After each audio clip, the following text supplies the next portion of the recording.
नमस्कार दोस्तों, कैसे हो आप सभी लोग। आज मैं जो अपनी पहली वीडियो बनाने जा रहा हूँ ना भैया, मैं अपने दुकानदार भाइयों के लिए वीडियो बनाने जा रहा हूँ। जो हमारे दुकानदार भाई हैं वो ये कहते हैं कि भैया फोल्डर डालने के बाद में फोल्डर की टच, जैसे हमने फोल्डर डाला उसकी टच रुक जाती है या टच भगना शुरू हो जाती है या टच अटक जाती है फोल्डर डालने के कुछ देर बाद।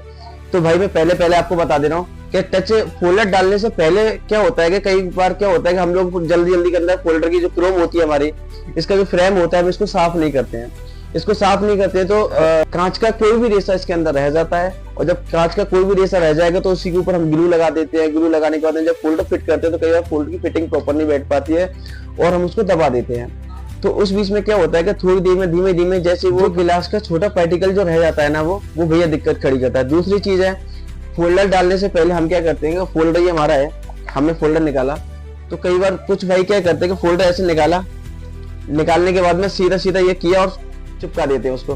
तो कभी हमको फोल्डर इस तरीके से नहीं चिपकाना चाहिए।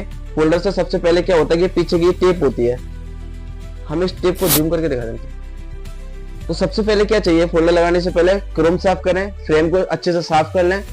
फिर उसके बाद में हम इस टेप को यहाँ से छुटाएंगे। इस टेप को छुटाने के बाद में ये वाली टेप भी हम छुटा देंगे, ठीक है।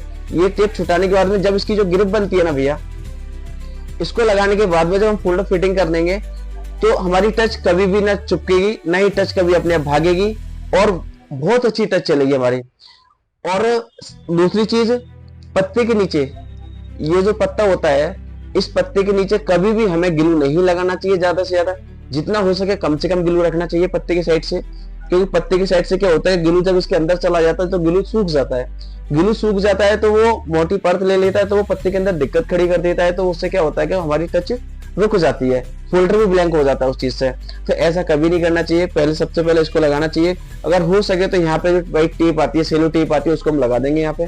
उसको लगाने के बाद में हम फोल्डर की मिडिल की फिनिशिंग करने के बाद में इसको आराम से लगा देंगे। अगर हम इसको लगाते भी हैं तो इसकी फ्रेम देखिए, तो देखिए विदाउट फिटिंग के भी ये इतना फिट बैठ चुका है। जरा पास से दिखाओ इनको, देखो क्रोम अगर हम इसको लगा के देखें तो फिर क्रोम बिल्कुल ऊपर निकल आई है, फोल्डर हमारा क्रोम के अंदर तक बैठा हुआ है।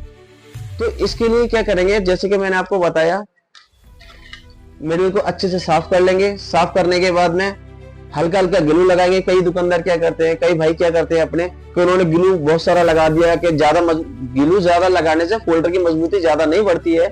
ग्लू हमें सफिशिएंट लगाना चाहिए, उतना लगाना चाहिए जितनी हमें जरूरत होती है। साइडों से ग्लू लगा दिया, जहां हमारा नीचे पत्ता और लेंस होता है वहां कम से कम ग्लू हमें रखना है।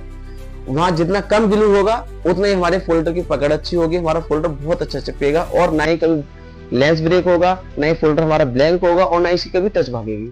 Thank you.